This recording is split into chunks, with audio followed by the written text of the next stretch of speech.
قابل صد احترام سامعین کرام، امام بخاری رحمہ اللہ نے یہ حدیث بیان فرمائی ہے، سیدنا عثمان بن عفان رضی اللہ عنہ کے آزاد کردہ غلام ہیں حمران بن آبان رحمہ اللہ۔ وہ بیان کرتے ہیں کہ میں سیدنا عثمان بن عفان رضی اللہ عنہ کے پاس وضو کا پانی لے کر کے آیا، جبکہ وہ مقاعد نامی جگہ پہ بیٹھے ہوئے تھے۔ یہ ایک نشستگاہ تھی، چوپال یا بیٹھک کہہ لیں آپ، غالباً یہ مسجد نبوی کے قریب تھی یا سیدنا عثمان رضی اللہ عنہ کی رہائش کے پاس تھی۔ تو عثمان رضی اللہ عنہ اس جگہ پہ بیٹھتے، دیگر صحابہ کرام تابعین اعظام وہ بھی آپ کے پاس بیٹھتے، اور یہاں علم و دانش کی باتیں ہوا کرتی تھی۔ تو سیدنا عثمان رضی اللہ عنہ نے اس موقع سے فائدہ اٹھایا اور انہوں نے اپنے آزاد کردہ غلام حمران سے وضو کا پانی منگوایا اور وضو کیا، فتوضا فاحسن الوضو، بہت اچھے انداز سے بڑی توجہ کے ساتھ پورا وضو کیا انہوں نے۔ ثم قال، پھر وہ فرمانے لگے، رأیت النبی صلی اللہ علیہ وسلم توضا وهو فی ھذا المجلس، کہ رسول اللہ صلی اللہ علیہ وآلہ وسلم نے اسی جگہ پہ یہ وضو کیا تھا۔ یعنی آپ اندازہ کیجئے کہ صحابہ کرام رضی اللہ عنہم رسول کریم صلی اللہ علیہ وآلہ وسلم کی اتباع میں کس قدر آگے تھے۔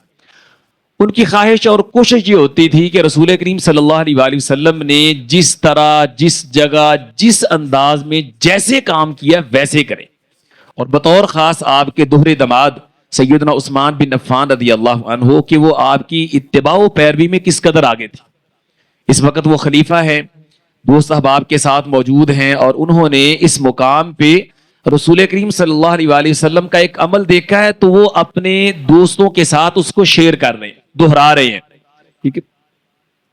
اور پھر وہ فرماتے ہیں کہ رسول اللہ صلی اللہ علیہ وآلہ وسلم نے بھی وضو کیا، فاحسن الوضو، آپ صلی اللہ علیہ وآلہ وسلم نے بھی بڑے سلیقے کے ساتھ، بڑی توجہ کے ساتھ پورا خوبصورت وضو کیا ہے۔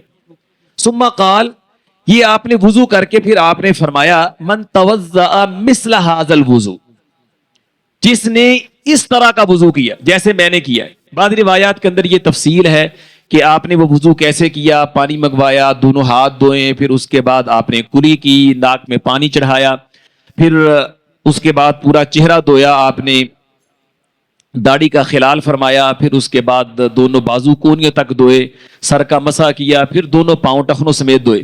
تو یہ پوری ترتیب بھی انہوں نے تفصیل کے ساتھ اس حدیث کے اندر بیان کی ہے۔ تو فرماتے ہیں کہ رسول کریم صلی اللہ علیہ وآلہ وسلم نے ہمیں یہ وضو کر کے دکھایا، اور پھر فرمایا کہ جس نے ایسے وضو کیا جیسے میں نے وضو کیا ہے، اس طرح کا وضو کیا، ثم اتى المسجد فركع ركعتين، پھر اس کے بعد وہ مسجد آ گیا اور 2 رکعتیں اس نے پڑھی، ٹھیک ہے۔ وہ تحیت المسجد کہہ لیں، نفل کہہ لیں، تحیت الوضو کہہ لیں، یا وہ آیا تو ظہر کی اذان ہو چکی ہے، سنتوں کا وقت ہے تو وہ سنتیں پڑھ رہا ہے، 2 رکعتیں اس نے کوئی سی بھی پڑھی ہیں، لیکن پڑھی کیسے ہیں؟ لا يحدث فيهما نفسا، بڑی توجہ کے ساتھ، وہ باتوں میں مشغول نہیں ہو گیا، ٹھیک ہے۔ یعنی یہ حدیث کے الفاظ یہ بتاتے ہیں کہ ایک ہوتے ہیں کہ از خود خیالات کا آ جانا، اس پہ انسان کا کنٹرول نہیں ہے۔ آپ دیکھتے ہیں جب آدمی نماز کے اندر ہوتا ہے، شیطان کئی طرح کے وسواس ڈالتا ہے، مختلف طرح کے خیالات ہمیں دلاتا ہے، تو انسان بعض اوقات کہ وہ اس کے اندر آگے نکل جاتا ہے۔ ایک یہ ہوتا ہے کہ ذرا سا شیطانی وسوسہ آتا ہے تو بس بندہ کوئی موقع ڈھونڈ رہا ہوتا ہے، پھر وہ اس کے پیچھے پڑ جاتا ہے۔ اس طرح کا طرز عمل نہیں ہونا چاہیے۔ خیال آئے بھی تو اس کو جھٹکنے کی کوشش کریں، اس سے نکلنے کی کوشش کریں، پوری کوشش ہو کہ آپ کا فوکس اور توجہ نماز کے اوپر ہو، ٹھیک ہے۔ اس انداز سے اگر 2 رکعتیں پڑھی ہیں تو رسول اللہ صلی اللہ علیہ وسلم نے فرمایا ثم جالسا، پھر وہ بیٹھا ہے، بات چیت نہیں کر رہا، دنیاوی گفتگو میں نہیں، بلکہ اس سنہری موقع سے فائدہ اٹھا رہا ہے۔ اللہ کی طرف سے اس کے لیے اتنا بڑا پیکج اور بشارت ہے، غفر لہ ما تقدم من ذنبہ، اللہ اس کے پہلے سارے صغیرہ گناہ معاف کر دیتے۔ یہ حدیث مبارکہ سیدنا عثمان رضی اللہ عنہ نے بیان کی ہے، اس کا آگے ایک جملہ باقی ہے، اس کی تفصیل یا وضاحت سے پہلے میں اس پہ 1-2 باتیں آپ سے کرنا چاہوں گا۔ ایک تو یہ، جس طرح میں نے ذکر کیا ہے کہ صحابہ کرام رضی اللہ عنہم جو ہیں وہ اتباع رسول میں بہت زیادہ آگے تھے، وہ کوشش کرتے تھے کہ ہم نے جیسا امر رسول کریم صلی اللہ علیہ وسلم کا دیکھا ہم ویسے کریں، اور پھر اس کے ساتھ ساتھ ان کی کوشش یہ تھی کہ اپنے دوست احباب کو بھی سنت رسول صلی اللہ علیہ وآلہ وسلم سے متعارف کروایا جائے. وہ بھی آپس کے اندر گفت و شنید کے لیے, گپ شپ کے لیے اور باہمی تبادلہ خیال کے لیے بیٹھا کرتے تھے, لیکن ان کی مجالس ہماری مجالس جیسی نہیں ہوتی. معذرت کے ساتھ ہم 4 دوست اکٹھے بیٹھتے ہیں نا, تو ہمارا عام طور پہ فوکس ادھر ادھر کی باتوں, بے مقصد باتوں, لایانی باتوں, جس کو ہم نے لطف اندوزی یا انٹرٹینمنٹ کا نام دے دیا, اسی پہ گزر جاتے. ٹھیک ہے, اب دیکھیں صحابہ کرام نے بھی باقاعدہ ایک مجلس بنا رکھی ہے, بلکہ رسول کریم صلی اللہ علیہ وسلم کے دور مبارک سے چلی آ رہی ہے. یعنی مطلب لوگ وہاں بیٹھتے, اس کا نام بھی مقاعد ہے, بیٹھنے کی جگہ, ایک سیٹنگ گاہ ہے, نشست گاہ ہے, وہاں پہ لوگ بیٹھتے ہیں تو بات چیت ہو رہی ہے. تو لیکن اس جگہ کو کس قدر اچھی انداز سے استعمال کیا جا رہا ہے. بھائی باتیں کرنی, وقت تو گزر جائے گا, لیکن یہ جگہ جس کا آپ نے مثبت اور اچھا استعمال کیا, کل یہ آپ کے اعمال نامے میں آپ کے لیے گواہ بن جائے گی. یہاں بیٹھ کے یومئذ تحدث اخبارہا, اس جگہ نے بھی جو اس کے اوپر ہم نے کیا ہے, گزارا ہے, وہ اللہ کے حضور سب کچھ بیان کرنا ہے. تو کیوں نہ اس کا اچھا اور مثبت استعمال ہو. یہاں اچھی باتیں ہوں, دین کی باتیں ہوں, قرآن کی باتیں ہوں, حدیث کی باتیں ہوں, سیرت کی باتیں ہوں. تو ہمیں اس کا خیال کرنا چاہیے کہ ہماری ساری باتیں دوسری نہ ہو جائیں. دوسری بات یہ کہ بعض باتیں ہیں, بعض کام ایسے ہیں, ہم ان کو زیادہ اہمیت نہیں دیتے ہیں, حالانکہ ان کی بہت زیادہ اہمیت ہے. آدمی ایک عرصہ دراز سے نمازی ہوتا ہے, نماز پڑھتے پڑھتے اسے 20, 25, 30, 40, 50 سال گزر جاتے ہیں, لیکن اللہ جانتا اس کا وضو ٹھیک نہیں ہے.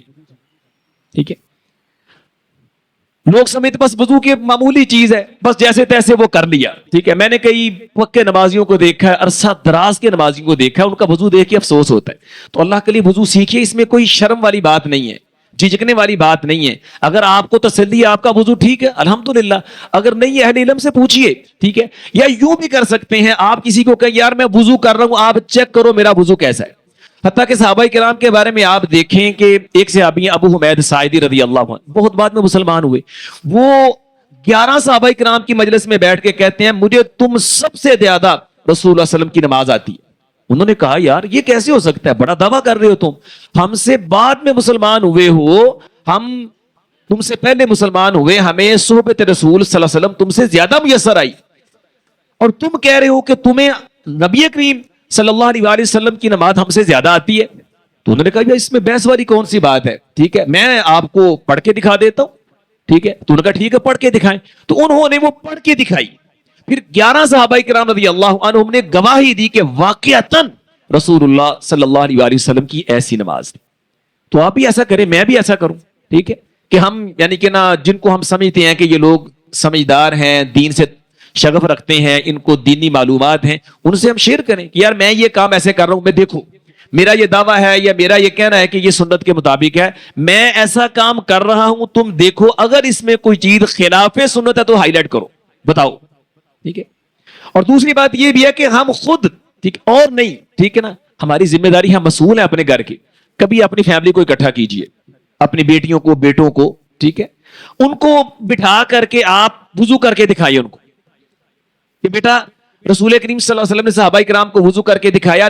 وضو بیس ہے اور اتنا حساس معاملہ ہے کہ رسول کریم صلی اللہ علیہ وسلم نے ایک موقع پہ با صحابہ میں دیکھا کہ ان کی ایڑی میں صرف ناخن برابر جگہ خشک ہے. تو آپ نے بڑے سخت الفاظ فرمائے, ویل للعقاب من النار, ان خشک ایڑیوں کے لیے جہنم کی ویل وادی ہے. جہنم کی ویل نامی وادی ہے, آگ ہے ان کے لیے. ٹھیک ہے, اگر اتنی جگہ بھی خشک وضو نہیں, اور وضو نہیں تو نماز ہی نہیں. اگر آپ کا وضو نہیں ہے تو نماز نہیں ہے, یہ معمولی چیز نہیں ہے. اس لیے کم از کم اپنے بچوں کو, اپنی فیملی کو اکٹھا کیجئے اور ان کے سامنے وضو کر کے دکھائیے. یا یوں کر لیں, کسی ایک بچے کو کہیں کہ بیٹا آپ وضو کریں میں دیکھتا ہوں.